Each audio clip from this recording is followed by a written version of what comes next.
My morning started like any other, the smell of freshly brewed dark roast coffee filling our spacious suburban kitchen, a comfortingly familiar aroma that had greeted me for the past decade.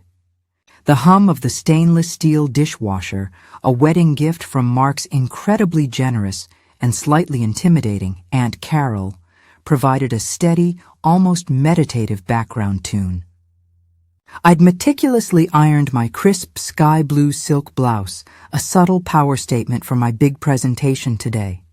It was a crucial quarterly review for Sterling & Co., the prestigious marketing firm where I'd poured my heart, soul, and countless late nights for the better part of 15 years. I was up for a senior management position, a promotion I felt I had more than earned through sheer grit and unwavering loyalty. My husband, Mark, was already seated at the polished granite breakfast bar, his posture stiff, his gaze fixated on his premium smartphone. The soft glow of the screen illuminated a faint, almost imperceptible frown etched between his perfectly groomed eyebrows. His usual morning greeting, a quick peck on the cheek and a mumbled, "Morning, Sarah Bell," was conspicuously absent. "Rough morning, honey?" I ventured, a touch of concern lacing my voice as I poured him his customary extra hot, extra strong cup of coffee. He merely grunted in response, a non-committal sound, not bothering to lift his gaze from the device in his hands. I instinctively brushed off the unease that prickled at the back of my neck. Mark had been increasingly distant lately, preoccupied, he'd vaguely explained, with high-stakes client issues and complex investment portfolios. I told myself it was just the stress of his demanding finance career, something I, as a supportive wife, understood and respected. I navigated my sleek sedan through the familiar, tree-lined streets of our upscale neighborhood, the GPS on the dashboard an unnecessary formality. My mind was already at the office, meticulously rehearsing the intricate details of my presentation, market trends, projected growth, client acquisition strategies.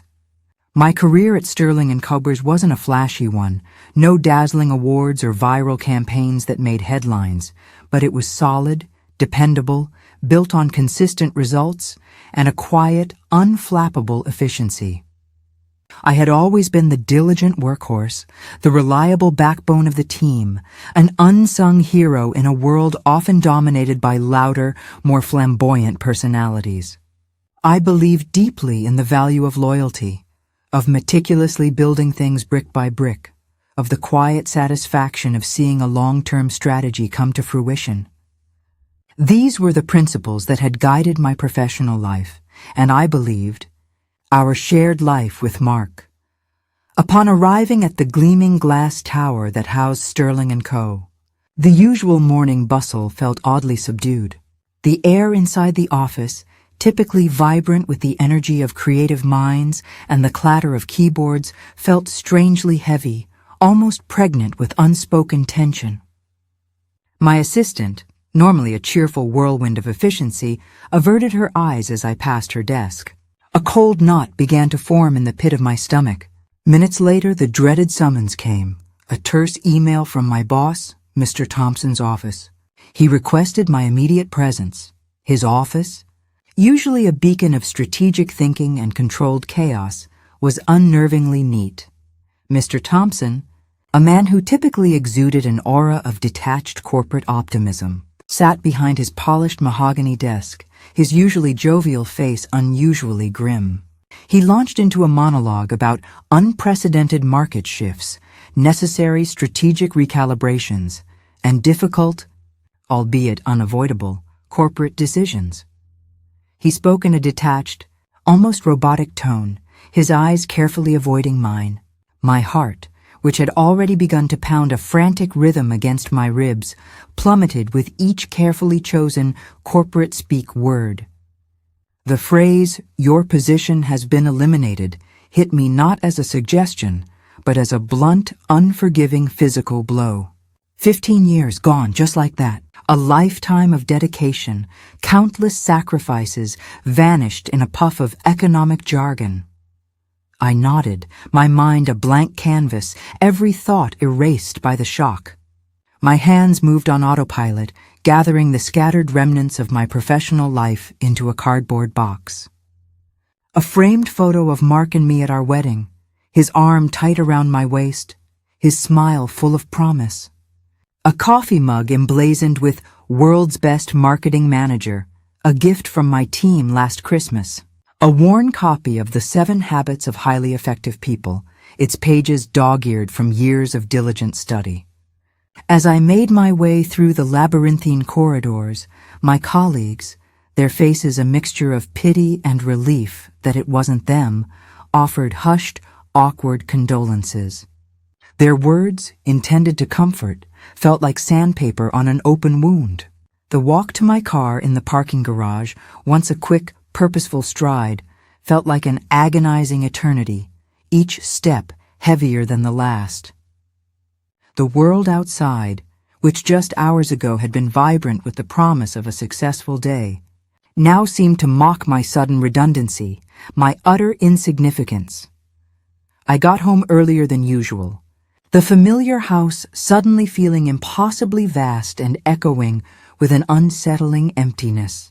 My reflection in the dimly lit hallway mirror looked utterly defeated, a stranger with tired, vacant eyes. The vibrant silk blouse I'd chosen with such care now felt like a shroud. I barely noticed the expensive scent of the freshly cut lilies Mark had bought for the foyer, their beauty lost on my numb senses. I moved through the house like a ghost, the silence a constant, oppressive companion.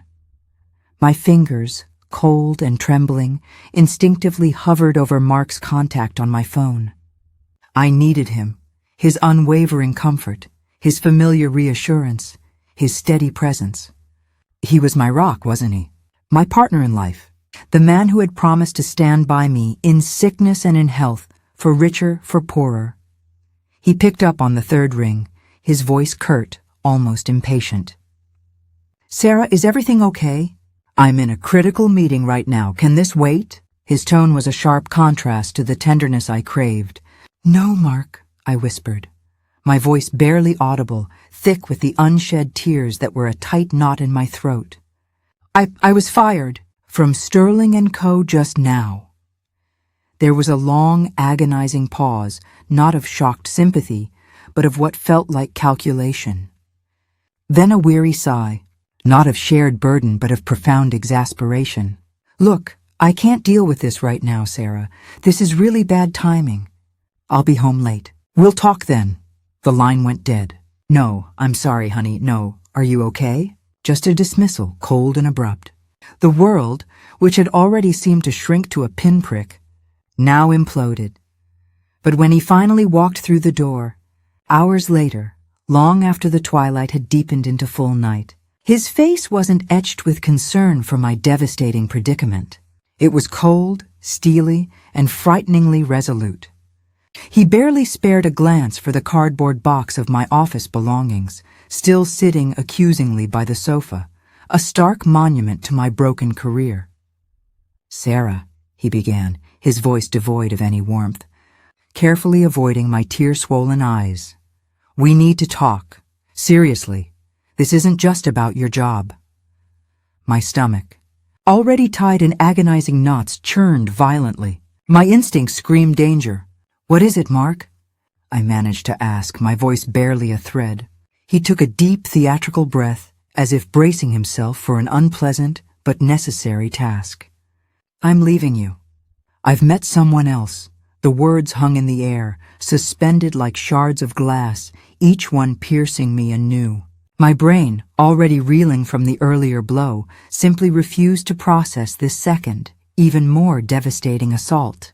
I stared at him, my mind unable to grasp the enormity of the double betrayal. Who is she?" I finally forced out, my voice a broken whisper. He hesitated, a fleeting shadow of discomfort crossing his face, quickly replaced by his usual self-assurance. "Her name is Victoria. She's successful, ambitious. She understands my drive, my vision for the future. She moves in the circles I need to be in."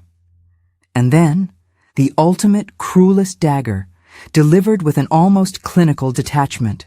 Honestly, Sarah, you've become stagnant, predictable. This job loss just confirms it.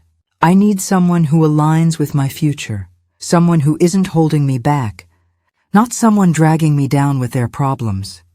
He implied my very existence. My quiet stability was a burden, a millstone around his ambitious neck. My humiliation, my sense of utter worthlessness was now complete. In a single horrific day, I had lost not only my career, the professional identity I had painstakingly built, but also my marriage, the very foundation of my personal life, and perhaps most painfully, my last shred of self-worth. I was adrift, alone and utterly broken. The first few days after Mark's swift and brutal departure were a blur of inconsolable tears, aching disbelief, and a profound, bone-deep exhaustion that permeated every cell of my being. He moved with a chilling efficiency, packing his expensive designer suits, his meticulously organized golf clubs, his collection of luxury watches, and, as I would soon discover, a significant portion of our meticulously built joint savings. He left me the house, our dream home, which, with its hefty mortgage, suddenly felt less like a sanctuary and more like a gilded cage, a monument to my shattered dreams. He also left a mountain of bills that, in my newfound unemployment, loomed like an insurmountable Everest. I wandered through the now eerily silent rooms, each corner, each piece of furniture, each shared space echoing with memories that were now irrevocably tainted by his betrayal. The silence was not peaceful. It was a deafening roar, a constant, oppressive reminder of my sudden, brutal abandonment. The faint, lingering scent of his expensive cologne in the bedroom, once a comforting presence, now felt like a cruel, mocking phantom, a ghost of a love that had never truly existed. My reflection in the antique mirror showed a woman I barely recognized, pale, hollow-eyed, her once vibrant spirit utterly defeated, her shoulders slumped under an invisible weight of despair. In my desperation, I instinctively reached out to what I thought were my safety nets, friends, family. My sister, Lisa, a perpetually chirpy homemaker who prided herself on her perfect suburban life, offered vague, almost rehearsed condolences over the phone. "Oh, Sarah, I'm so incredibly sorry to hear that. You're such a strong woman. You'll find something new. You always do." But her tone, though outwardly sympathetic, lacked any genuine depth of empathy, quickly veering off into an exhaustive update about her latest PTA committee victory and her son's stellar grades. Old friends from college, women I had listened to for hours, comforting them through their own messy breakups and anxieties about their career trajectories, suddenly became perpetually too busy for coffee, for lunch, for even a quick phone call. Their pity, when they deigned to offer it, was palpable, almost suffocating, and their discomfort with my new, diminished status was painfully evident. I was no longer the stable, dependable, slightly boring Sarah they had known. I was now the unemployed, recently abandoned wife, a cautionary tale whispered in hushed tones over expensive brunch. "Did you hear about Sarah Miller?" I could almost hear them whispering over their mimosas, their voices dripping with a mixture of feigned concern and thinly veiled schadenfreude. Fired and dumped for a richer woman. Poor thing, how will she ever cope? The humiliation burned hotter, deeper than the initial shock of Mark's words. It was the realization that my value, my social currency, was inextricably linked to my marital status and my professional success, both of which had now evaporated. The judgment, the subtle shunning, felt like a public shaming. Financial reality, a harsh and unforgiving mistress, quickly set in. The severance pay, a measly 2-month salary after 15 years of service, was a rapidly dwindling buffer. Mortgage payments, the ever-present utility bills, car insurance, health insurance, They loomed like hungry, relentless predators, their sharp teeth poised to devour what little I had left. I started a desperate process of selling off small, sentimental trinkets, pieces of jewelry Mark had given me over the years, each sale a fresh wound to my already battered pride. The delicate diamond necklace he'd bought for our 10th anniversary, the antique silver locket from our first Christmas, gone for a fraction of their worth just to keep the lights on. I ate cheap, instant ramen noodles, turning away from the organic produce and gourmet cheeses I once bought without a second thought. The vibrant colors now a painful reminder of a life I could no longer afford. The stark, brutal contrast between my comfortable, middle-class existence just weeks ago and this new, impoverished reality was a constant, stinging reminder of how quickly everything one held dear could unravel. I felt like a statistic, another faceless woman chewed up and spit out by a society that valued wealth, youth, and marital status above all else. Mark, I imagined, was likely ensconced in a sprawling, opulent mansion with Victoria, clinking champagne glasses and planning exotic vacations, while I was here, sifting through supermarket coupon flyers, consumed by the gnawing worry of how I would afford groceries next week, let alone keep this house. The exclusion wasn't just from my marriage. It was a profound, chilling exclusion from the very fabric of the life I once knew, a life that had now slammed its door shut in my face. As the days bled into weeks, then into a soul-crushing month, the initial white-hot shock gave way to a deeper, more insidious pain. It was the pain of introspection, of relentless self-questioning. I found myself obsessively replaying the highlight reel of my entire life, searching for the precise moment, the subtle shift, when I became so utterly invisible, so effortlessly discarded. Was it a fundamental flaw within me? A genetic predisposition to being overlooked? My childhood, I realized, hadn't been one of overt, abusive neglect, but rather a more insidious, subtle form of undermining. My mother, beautiful, charismatic, and always the life of any party, naturally drew the spotlight wherever she went. My father, a brilliant but stern academic, poured all his attention and expectations into my older brother David, who, with his innate athletic prowess and effortless academic achievements, was his golden child. I was the quiet middle child, the perpetual peacemaker, the one who diligently excelled in school, bringing home straight A's and glowing report cards, but never quite receiving the same effusive, celebratory praise as David. "Sarah's such a sweet, considerate girl," my mother would often remark, patting my head with a gesture that felt more like a polite dismissal than genuine affection. "She's so good at helping out around the house, always so responsible." My achievements, though consistently solid, were always acknowledged with a faint air of resignation, never celebrated with the unbridled fervor and pride that accompanied David's every minor victory. I vividly recalled my college graduation, a profoundly proud and hard-won moment for me, meticulously planned and executed. Yet the entire celebration was undeniably overshadowed by David's concurrent acceptance into a prestigious law school program. My parents, beaming with pride, talked about his dazzling future throughout the entire dinner, barely touching upon my own rigorous academic journey and my hard-earned diploma. It was a subtle lesson, absorbed almost unconsciously. My accomplishments, however significant to me, were secondary, always existing in the shadow of someone else's perceived greatness. This ingrained a deep-seated belief within me. To be valued, I had to be undeniably, unbeatably useful. It taught me to seek validation in quiet, unassuming ways through consistent, diligent work, through being utterly reliable, through the tireless effort of making others happy, of anticipating their needs before they even voiced them.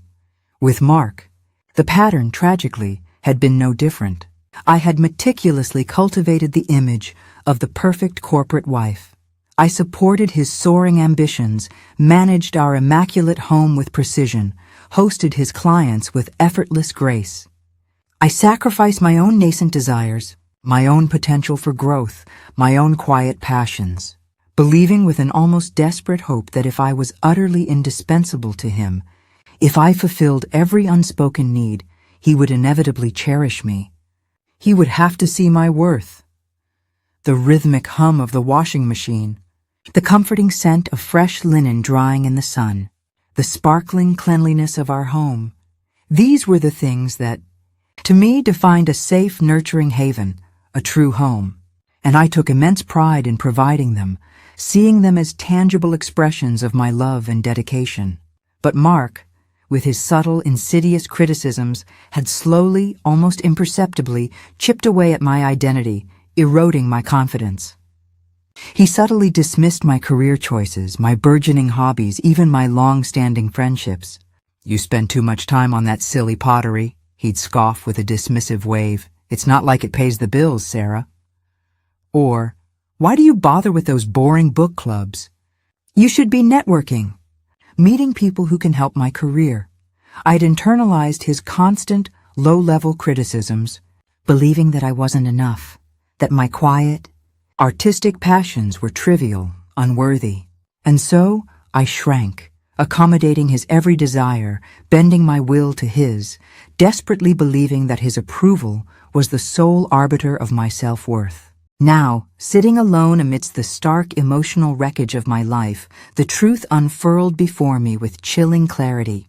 I had spent a lifetime trying to earn love, trying to be good enough, tirelessly striving for a validation that was never freely given, while those around me simply took, offering only fleeting crumbs of conditional affection in return.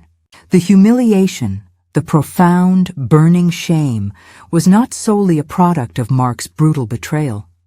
It was the agonizing realization that I had, in a far more profound way, betrayed myself.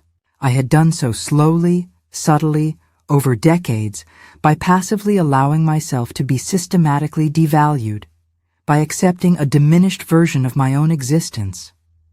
The anger, a molten, unfamiliar force, began to simmer and churn within me, a slow, incandescent burn beneath the numb surface of my despair. Anger at Mark, at my emotionally distant parents, at my effortlessly successful brother, but most fiercely, most viscerally, at myself. For being so naive, so desperately eager to please, so utterly blind to my own steadily diminishing light, my own silent suffering. In that moment, a quiet but firm vow formed in the depths of my being. This destructive, self-erasing pattern, this relentless cycle of giving and receiving so little in return, would end. Now, one particularly dreary afternoon, several weeks after Mark's abrupt and heartless departure, I was engaged in the soul-numbing task of sifting through a growing stack of old mail. It was an exercise in futility, mostly an endless parade of increasingly urgent bills, credit card statements with their daunting balances, and an endless stream of glossy junk mail promising miracles I could no longer afford.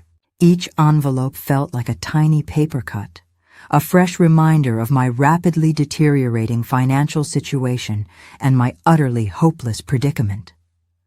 My fingers, still raw from endless cleaning and the nervous habit of picking at them, brushed against a peculiar, unfamiliar envelope, tucked almost conspiratorially between a final utility statement and a particularly aggressive credit card offer. It was thick, substantial, crafted from a luxurious cream-colored paper, and bore a distinctive return address from a law firm nestled in a quaint, almost picturesque small town upstate. My brow furrowed in confusion. I racked my brain, trying to conjure a name, a connection. I knew no one from upstate New York, certainly no one who would correspond with me through a law firm. I opened it cautiously, my heart performing a strange, almost frantic little flutter in my chest, a morbid curiosity overriding my pervasive sense of despair. Inside, a formal, impeccably printed letter awaited me, addressed with precise legal formality to Ms. Sarah May Miller. It proceeded, in dry, detached legal jargon, to explain that I had been named a beneficiary in the last will and testament of one Eleanor Vance. My mind, usually a chaotic whirlwind of anxieties, suddenly raced, trying to grasp at a wisp of a memory. Eleanor Vance? The name stirred a faint, distant echo, a ghost of a recollection. My great-aunt, I thought? A rather eccentric, seldom-mentioned relative my mother occasionally alluded to, always with a dismissive wave of her hand and a slight grimace. Oh, Aunt Eleanor? She was always a bit peculiar. Lived like a hermit up in the mountains, you know.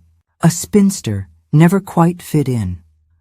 I vaguely recalled meeting her once, perhaps twice, as a very young, impressionable child. A quiet, unassuming woman with piercingly kind eyes, a gentle, almost ethereal smile, and a faint, comforting scent of lavender that clung to her clothes. I barely remembered the details, only an impression of quiet warmth. The letter continued, meticulously outlining the details of her estate. Due to her recent peaceful passing, Aunt Eleanor had, with remarkable foresight, bequeathed to me a significant sum of money. My eyes, almost disbelieving, scanned the numbers, then scanned them again, scrutinizing each digit, certain there must be a mistake. $750,000, $750,000. The words seemed to jump off the page, an impossible, fantastical sum. It was more money than I had ever dreamed of possessing, let alone seeing in my entire life. I blinked, convinced I was hallucinating, that my overwhelmed mind was playing cruel tricks on me. My hands, still trembling, carefully reread every line of the letter, searching frantically for a catch, a hidden clause, a legal loophole that would snatch this sudden, impossible gift away. There was none. It was real. As I was about to fold the letter, a small, delicate, aged piece of paper fluttered out from its folds, landing softly on the worn carpet. It was a handwritten note, its elegant, slightly shaky cursive unmistakably Eleanor's. "Dearest Sarah," it read, the words a balm to my aching soul. I always saw the spark in you, even when others were too busy or too blind to notice. Use this wisely, my dear. Build the life you truly deserve, not the one others expect or impose upon you. A single, defiant tear, warm and restorative, escaped my eye, tracing a path down my cheek, a testament to the emotional dam that had finally broken. It wasn't merely the money that stirred me so profoundly. It was the unexpected, overwhelming validation. Someone from the distant past, someone I barely knew, had seen me, truly seen me, with all my quiet struggles and unacknowledged potential all those years ago. It felt like a solid, unwavering lifeline thrown to me in the darkest, most despairing depths of my emotional abyss.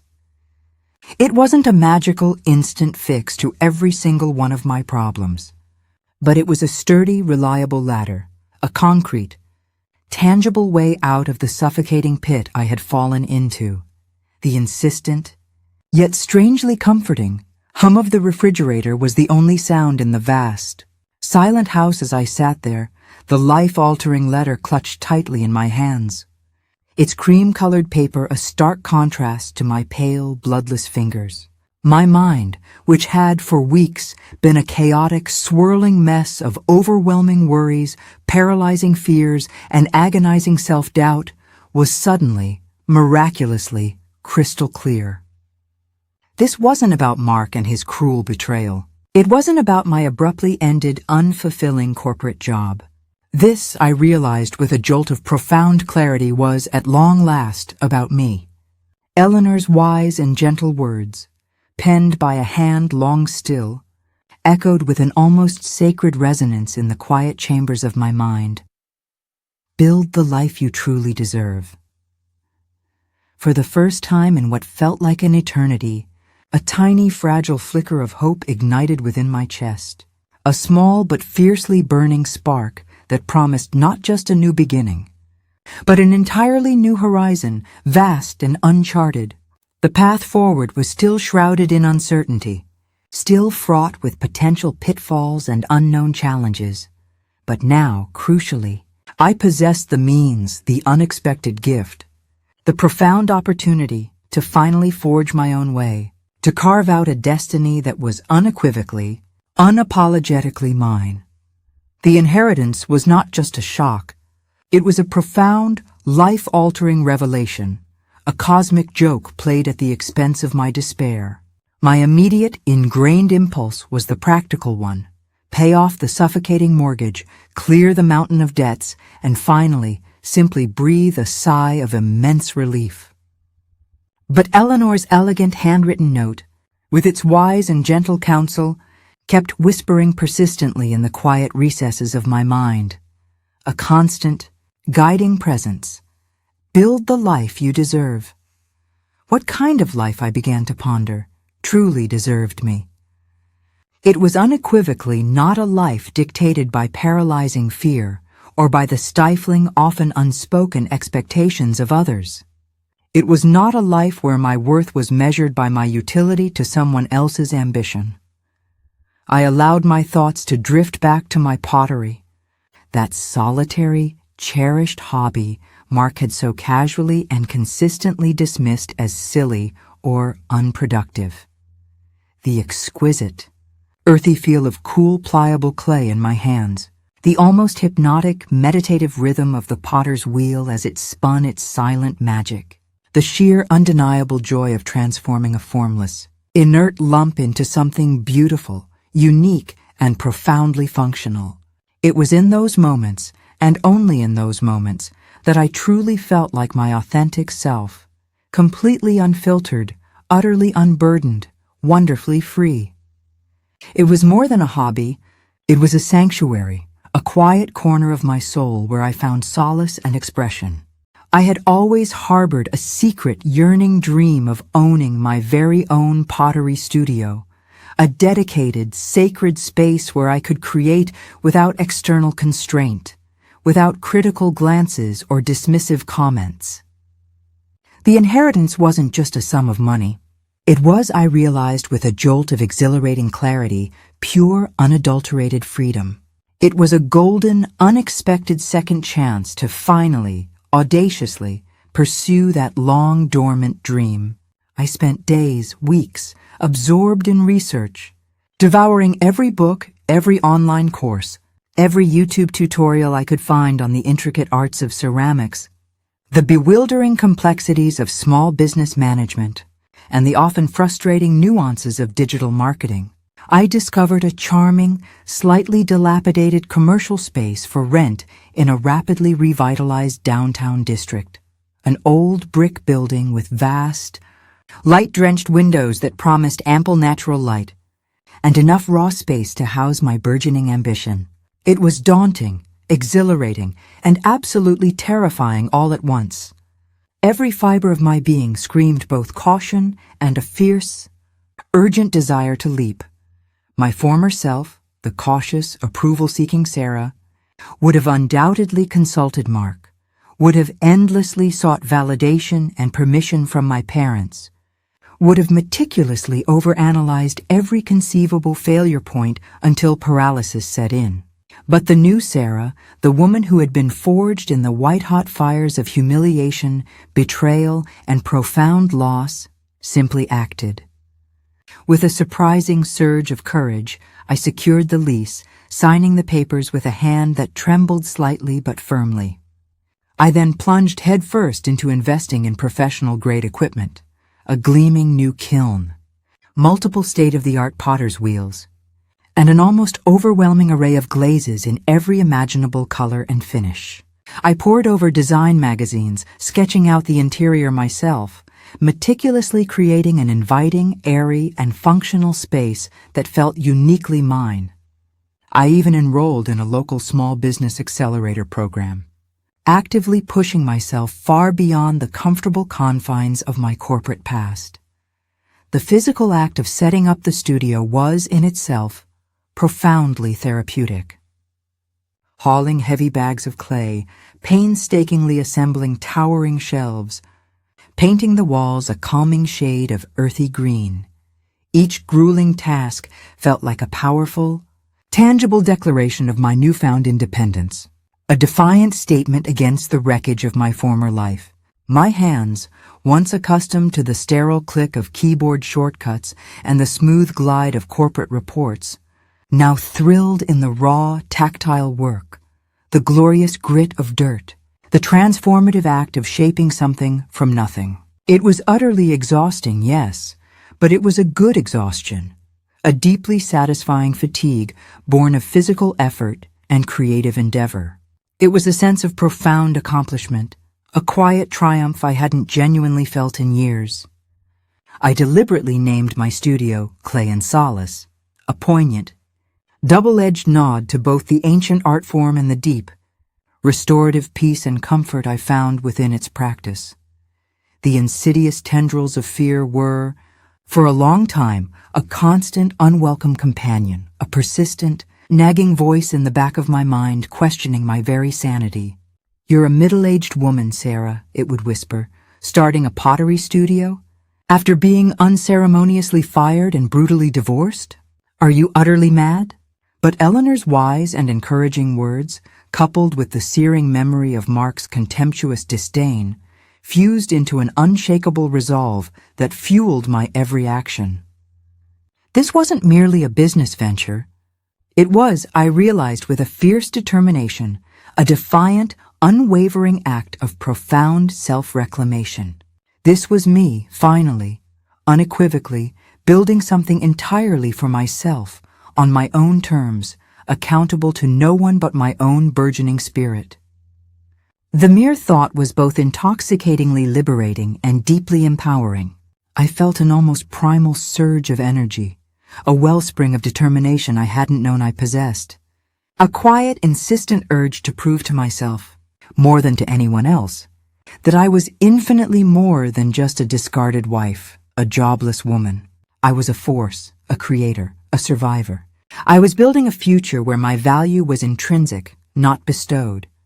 And that understanding infused every granule of clay, every stroke of glaze, every purposeful breath I took.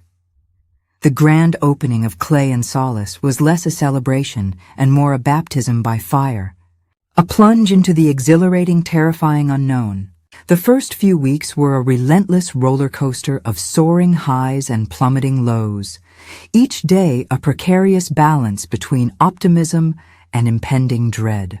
The initial intoxicating rush of setting up the studio, of seeing my vision materialize into tangible reality, quickly gave way to the daunting, often bewildering reality of actually running a business. I found myself drowning in a sea of unfamiliar tasks, grappling with the perplexing complexities of digital marketing, attempting to decipher the enigmatic algorithms of social media, wrestling with inventory management, and perhaps most surprisingly, struggling intensely with the profoundly personal dilemma of pricing my art. How, I agonized, do you assign a monetary value to something into which you have poured your very heart and soul, your deepest vulnerabilities, your most fervent dreams? I was accustomed to the precise, objective metrics of the corporate world, to clear-cut deliverables and quantifiable results. This was an entirely different beast, deeply subjective, intimately personal, and often emotionally draining. My very first pottery class, I recall with a wry smile, had a grand total of 2 students. Both were delightful, eager retirees, their eyes sparkling with the innocent joy of new discovery, keen to explore a novel hobby in their golden years. I remember feeling a sharp, almost visceral pang of disappointment, the stark contrast to my imagined throngs of eager students. But their genuine, unadulterated enthusiasm for learning, their unreserved delight in the tactile process of creation, quickly rekindled my own dormant joy, fanning the embers of my passion back into a gentle flame. I taught them patiently, with an uncharacteristic tenderness, meticulously sharing every intricate detail of my craft and watching, almost mesmerized, as their faces lit up with a childlike wonder as they molded their first wobbly yet undeniably charming bowls. It was a different kind of fulfillment than the hollow satisfaction of landing a massive corporate client at Sterling & Co. It was a more direct, more profound, more intensely human connection. Sales, as expected, were agonizingly slow initially.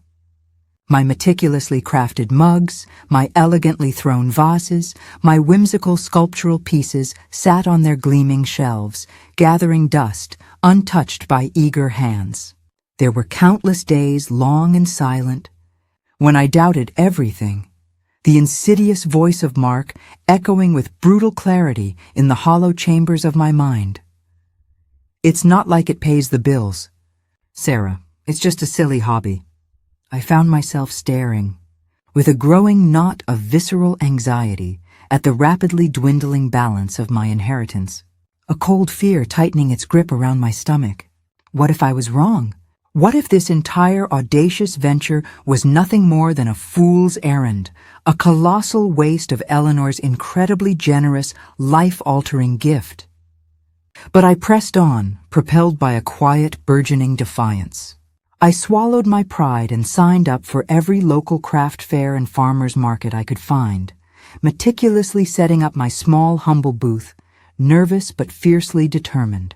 I slowly, awkwardly learned to talk about my work, to articulate the story behind each piece, to forge genuine connections with potential customers. I taught more classes, honing my pedagogical skills, and gradually, almost imperceptibly, word began to spread, carried on the gentle whispers of satisfied customers and enthusiastic students.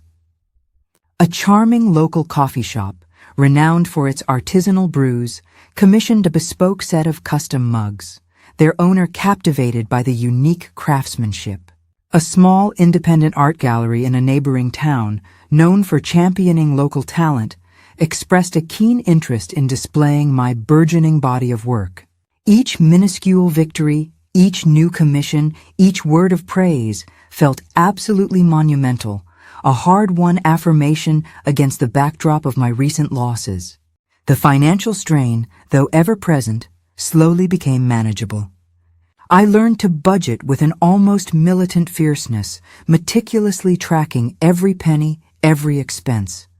I learned to celebrate the smallest of wins, to savor the quiet triumph of a successful sales day, of a full class, of a new, gleaming batch of perfectly fired pieces.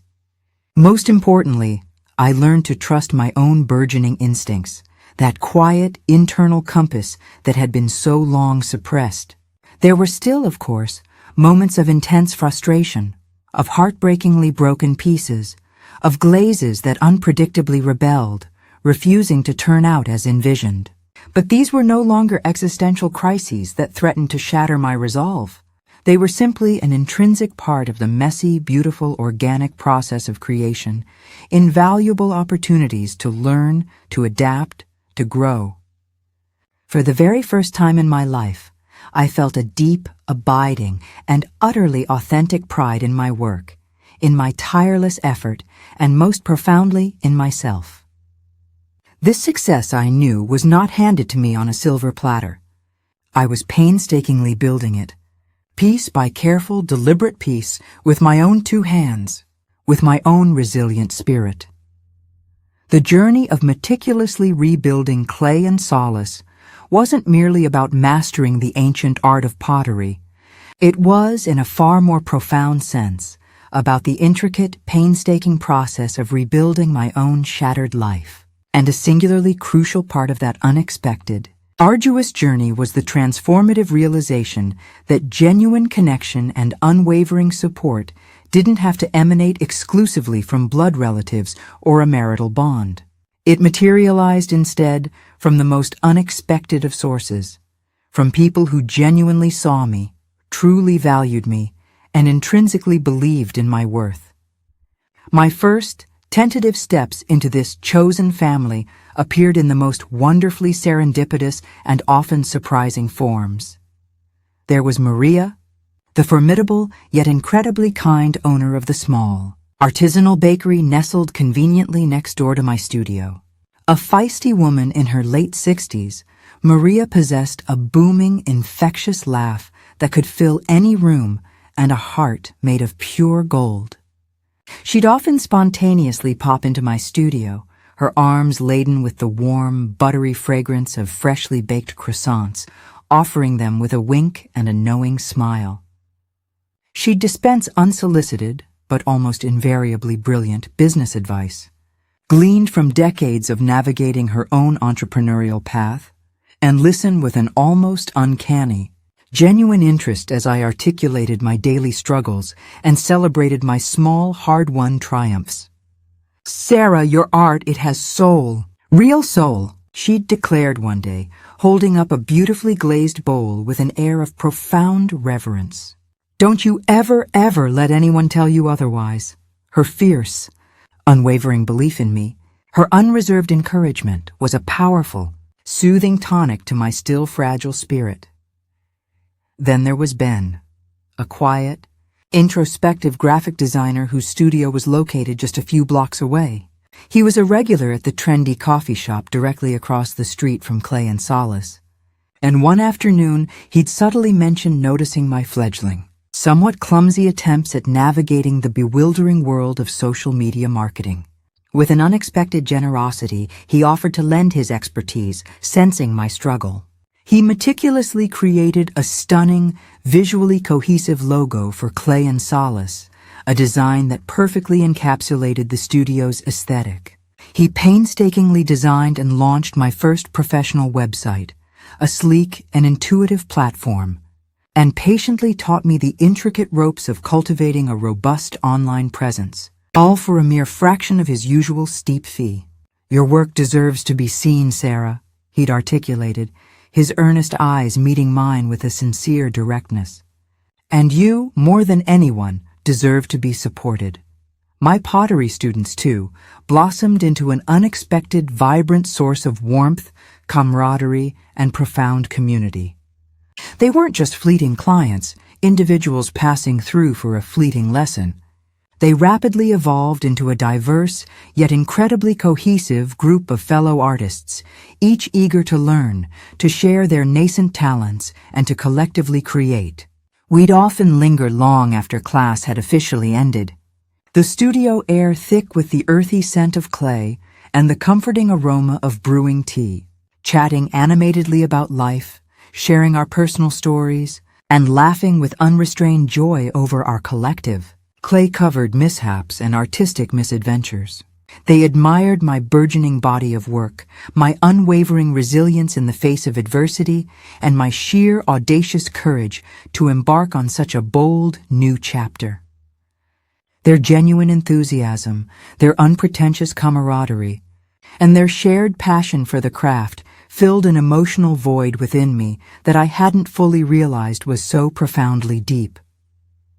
This burgeoning network of authentic connections stood in stark, almost painful, contrast to the often superficial and emotionally distant relationships of my past. Mark had consistently been dismissive of my personal interests, subtly critical of my friendships, and generally uninterested in my internal world. My biological family, while never overtly malicious in their intentions, had consistently made me feel like an afterthought, a perpetually secondary character in the grand, self-absorbed narratives of their own lives. These new connections, however, were fundamentally different. There was no undercurrent of competition, no insidious hidden agenda, no conditional strings attached to their affection or support. They celebrated my every success as if it were their own, offered unwavering comfort during my inevitable setbacks, and simply genuinely reveled in my company. I discovered a new, harmonious rhythm in this revitalized life, a profound sense of belonging that resonated deeply within my soul. Weekly, convivial lunches with Maria, stimulating brainstorming sessions with Ben over strong coffee, and evenings filled with the lively, creative chatter of my beloved students. These, I realized with a swelling heart, were my people. They saw me, not as the discarded wife or the unfortunate, jobless woman, but as Sarah, the artist, the tenacious entrepreneur, the resilient spirit who had bravely clawed her way back from the brink. They were my unwavering anchors, my enthusiastic cheerleaders, the true, invaluable family I had chosen to build, brick by precious brick, around myself. Their unwavering, unconditional support, offered without a hint of expectation, slowly, gently healed old, festering wounds and instilled in me the profound strength to keep moving forward, reminding me in every small interaction that I was never truly alone, even when the familiar landscape of my old world had so brutally collapsed around me.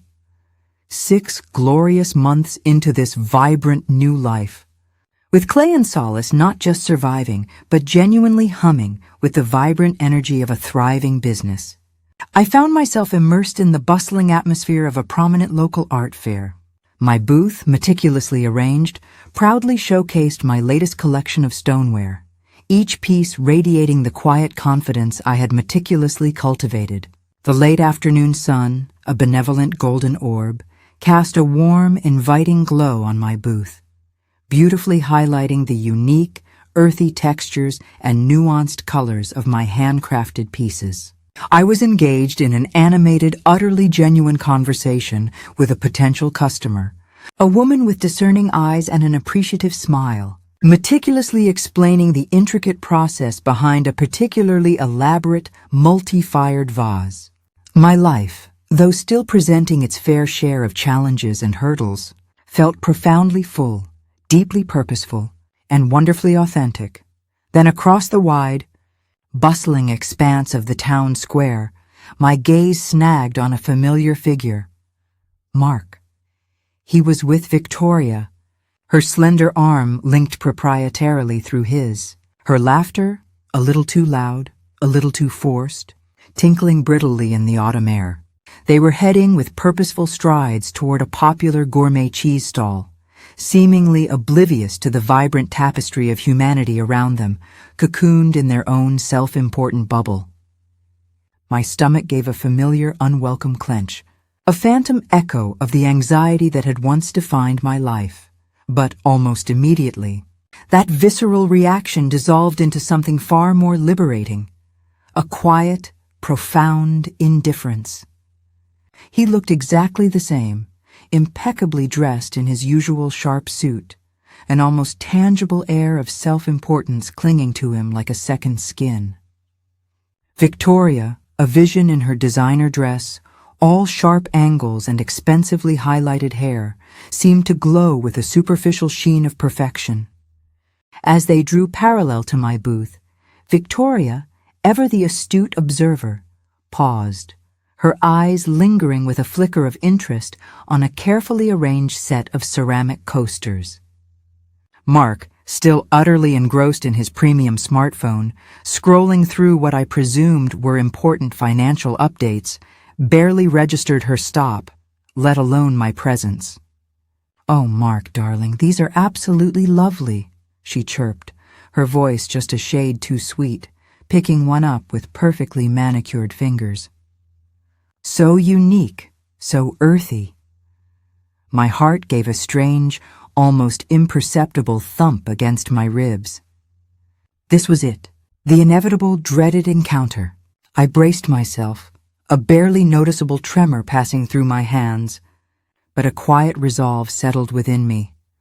Mark finally, slowly, lifted his gaze from his phone, his eyes sweeping casually over the array of handcrafted pottery, then stopping abruptly, his jaw going slack.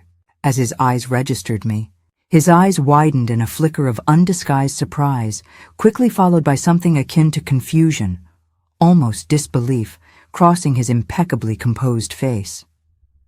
I held his gaze, my own expression calm, composed, utterly unreadable, betraying none of the internal turmoil I would have once felt. He hadn't expected to see me here, certainly not like this. I was no longer the broken, defeated shell of a woman he had so carelessly discarded. My hair, now styled in soft, natural waves, caught the late afternoon sunlight, framing a face that, though etched with the lines of experience, radiated a newfound peace. My simple yet elegant linen dress, a world away from the restrictive corporate suits I once wore, hung comfortably, exuding an effortless confidence. My hands, once calloused from worry and trembling with insecurity, were now strong, capable, subtly stained with the rich earthy hues of clay. A quiet, undeniable badge of honor. "Sarah?" he finally stammered, his voice hesitant, almost a question, as if trying to place me, to reconcile the woman before him with the ghost he had left behind. Victoria, sensing the abrupt and palpable shift in the atmosphere, turned her perfectly coiffed head to look at me, her previously bright smile faltering, a flicker of uncertainty entering her perfectly made-up eyes. "Hello, Mark," I replied, my voice steady, imbued with a quiet strength, betraying none of the raw, searing pain I'd once felt. "Victoria." I offered a polite, almost imperceptible nod, a subtle acknowledgement of her presence, but nothing more. A long, awkward silence descended, thick with unspoken history, with lingering regrets, and with a profound sense of paths irrevocably diverged. Mark seemed to be desperately searching for words, for an explanation, for anything that could bridge the chasm he had created. But I offered him nothing, no opening, no lifeline. "This is your place?" he finally managed, gesturing vaguely and almost dismissively at my meticulously arranged booth, as if it were a temporary roadside stand. "My studio," I corrected him softly, yet with a subtle, unmistakable emphasis on the possessive pronoun my.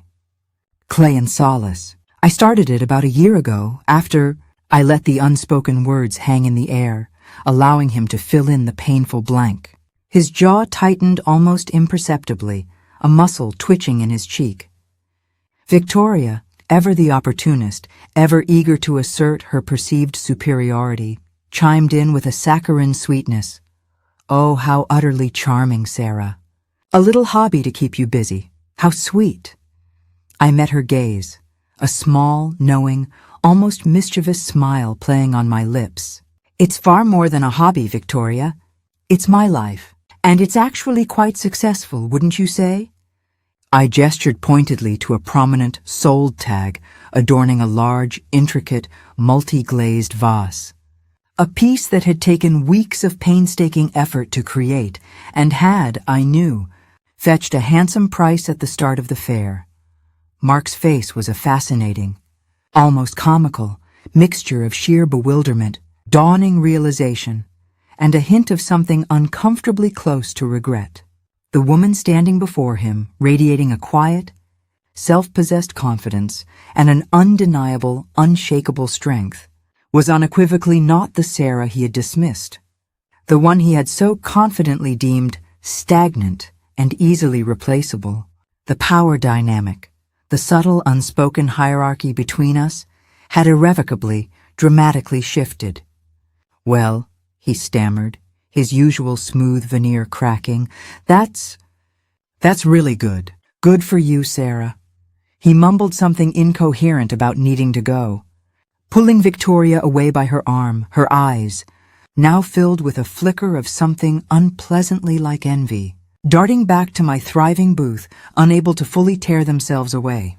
I watched them go, their retreating figures quickly swallowed by the bustling crowd, a profound, almost overwhelming sense of peace settling over me.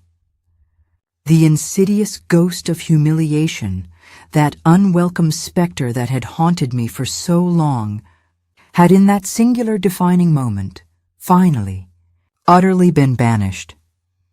The next year unfolded like a beautifully crafted glaze firing, revealing unexpected depths and vibrant new colors in my life.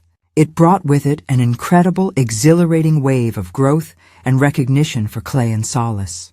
The small, independent art gallery that had initially expressed a tentative interest in my burgeoning body of work, now, with undeniable enthusiasm, offered me a coveted solo exhibition.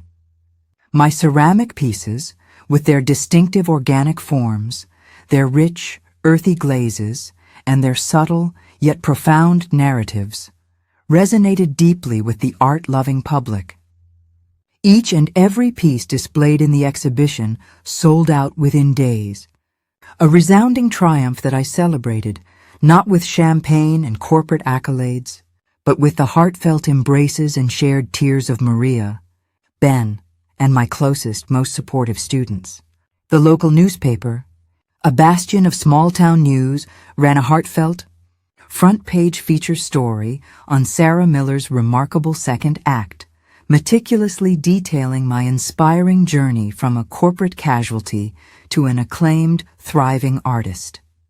The article eloquently highlighted my unwavering resilience, my quiet courage, and my profound dedication, though it, with a graceful respect for my privacy, subtly omitted the most painful, intimate details of my tumultuous divorce. With the undeniable success of the exhibition, commissions, both large and small, poured into Clay and Solace like a cascading river. The demand for my unique work grew exponentially. I realized, with a mixture of pride and strategic necessity, that I could no longer manage everything alone. With careful consideration, I hired my first employee, a bright, eager young art school graduate whose eyes sparkled with a genuine passion for the craft. I meticulously expanded the studio, adding more state-of-the-art potter's wheels and another, larger kiln, transforming the space into a vibrant hub of creativity. My pottery classes, once a modest endeavor, were now always fully booked, boasting a waiting list that stretched for months, a testament to the quality of instruction and the nurturing community I had built. I was no longer merely an artist. I had evolved into a mentor, a successful business owner, and a respected community leader, fostering a new generation of creative spirits. The financial stability, once a distant, elusive dream, was finally unequivocally mine, achieved not through a sterile corporate salary or a husband's provision, but through the honest sweat of my brow, the calloused strength of my hands, and the unyielding passion in my heart. The old, nagging worries about money, those insidious tendrils of anxiety that had once suffocated my spirit, slowly, almost imperceptibly, faded into the background, replaced by the deep, resonant hum of a thriving, purposeful business. I learned to invest wisely, with a newfound confidence, meticulously building a solid, unshakable foundation for my future, ensuring that the hardships of the past would never again define my present. I even found a profound satisfaction in establishing a scholarship program for aspiring young potters, a meaningful way to pay forward the unexpected, life-altering gift Eleanor had so generously bestowed upon me. It wasn't just about accumulating wealth. It was, I understood with a clarity that resonated deep within my soul, about creating lasting value, about fostering nascent talent, about contributing something truly meaningful and beautiful to the world around me. My success, I realized, was fundamentally different from Mark's brand of success. His was rooted in a relentless pursuit of power, in the superficial allure of prestige, in the endless accumulation of material possessions. Mine, by stark contrast, was an organic tapestry woven from the threads of creation, from the profound joy of authentic connection, and from the quiet, inner contentment of finding my true purpose. I often recalled his condescending remarks, his dismissive waves of the hand, his outright dismissal of my artistic pursuits. Now, with a quiet inner smile, I knew that my pottery, born from my own hands and spirit, graced the homes of discerning collectors, adorned the tables of popular, upscale restaurants, and, most importantly, inspired countless new artists to embark on their own creative journeys. Each meticulously finished piece, each successful, laughter-filled class, each grateful, happy customer was not just a transaction, but a quiet, powerful vindication. A testament to my transformation, the old Sarah, the one who had so desperately sought external validation, who had constantly yearned for approval from others, was, I knew, irrevocably gone.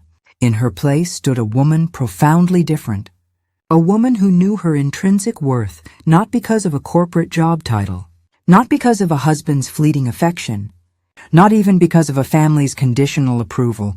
Her worth, her authentic self, had been forged anew, built from the inside out, piece by painstaking piece, through the fires of adversity and the unwavering strength of her own spirit. The rhythmic hum of the kiln, a comforting lullaby of creation, the rich, earthy scent of clay, a grounding presence, the joyful, uninhibited laughter of my students, these, I understood, were the new, true metrics of my success, far more valuable than any corporate bonus or social standing. I had, against all odds, against all expectations, traded a life of quiet desperation, of unacknowledged potential, for one of vibrant, exhilarating purpose, of profound self-discovery, and the sheer, glorious joy of that exchange felt in every fiber of my being, like the greatest, most precious fortune of all, a crisp, clear autumn evening, a little over a year and a half after the terrifying, shattering day when my entire world had crumbled, found me in a place of profound peace. I was seated on the back patio of my newly purchased, charming small cottage, a serene haven nestled amidst a riot of colorful fall foliage, just a short, scenic drive from Clay and Solace. The cool evening air was laden with the nostalgic scent of fallen leaves and the comforting rustic aroma of wood smoke drifting from a distant chimney. My hands, still bearing the subtle, earthy stains of clay, badges of honor from a day spent creating, held a warm, steaming mug of fragrant herbal tea.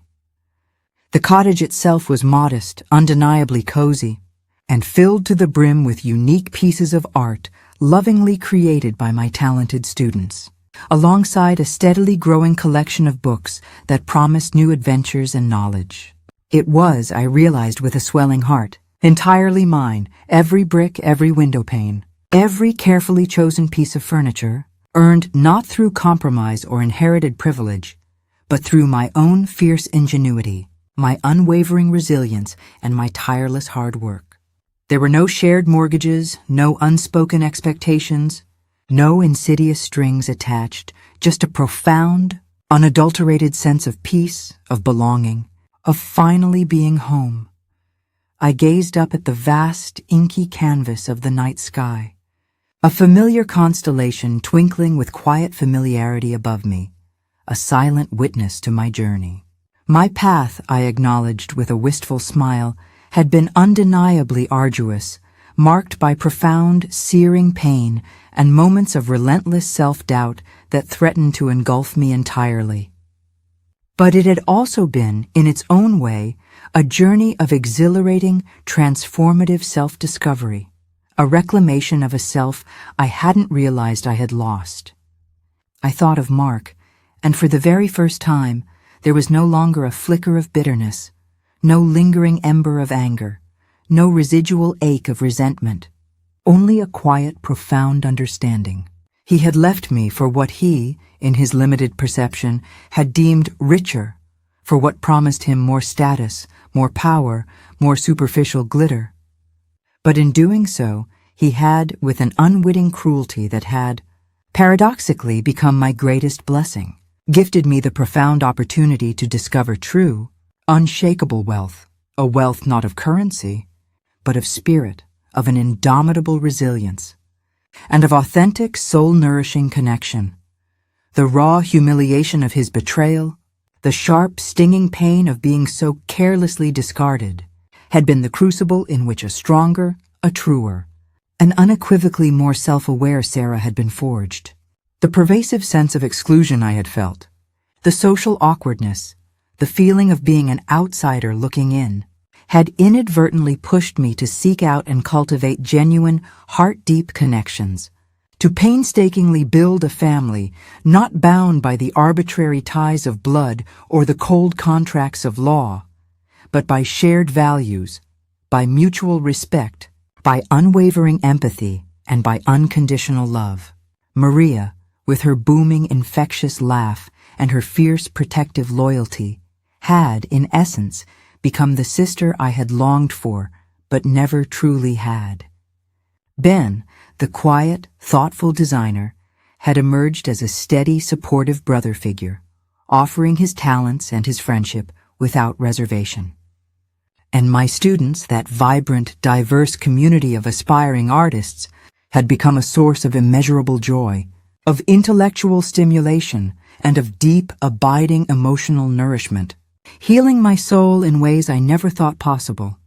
And then there was Eleanor, her quiet, unexpected act of kindness, her unwavering belief in the spark she had so keenly observed within me, a spark that I myself had long allowed to dim, had been the ultimate catalyst. Her inheritance, I now understood, was far more than just a sum of money. It was, in its deepest sense, pure, unadulterated permission. Permission to dream audaciously, to take calculated risks, to embrace the inevitability of failure as a stepping stone, and most importantly, to rise again, stronger and more radiant than before.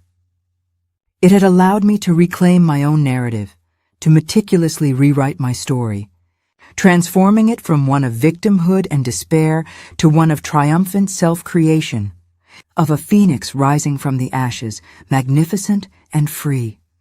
I closed my eyes, taking a deep, slow, incredibly cleansing breath.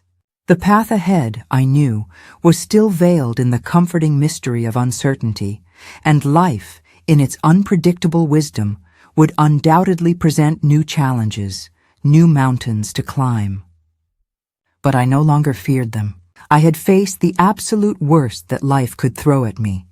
Profound loss, searing betrayal, utter humiliation.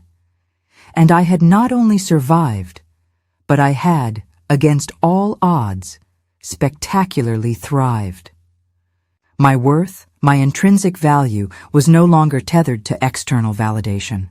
Not a prestigious job title, not a husband's fleeting affection, not even a family's conditional approval. It now emanated from deep within, a quiet, unwavering, unshakable confidence, a luminous inner strength earned through fire, through grit, through the profound act of choosing myself. I was no longer just Sarah Miller, the former corporate employee, the discarded wife. I was Sarah Miller, the artist, the tenacious entrepreneur, the resilient survivor, and most powerfully a woman who had, through profound hardship, finally learned the deepest, most liberating meaning of freedom. The freedom to choose my own path, to meticulously define my own happiness, and to painstakingly build a life, piece by beautiful, intentional piece, that was authentically, unapologetically, and unequivocally mine. And that, I realized, looking up at the countless stars that now seemed to shine just for me, was the richest, most enduring legacy of all.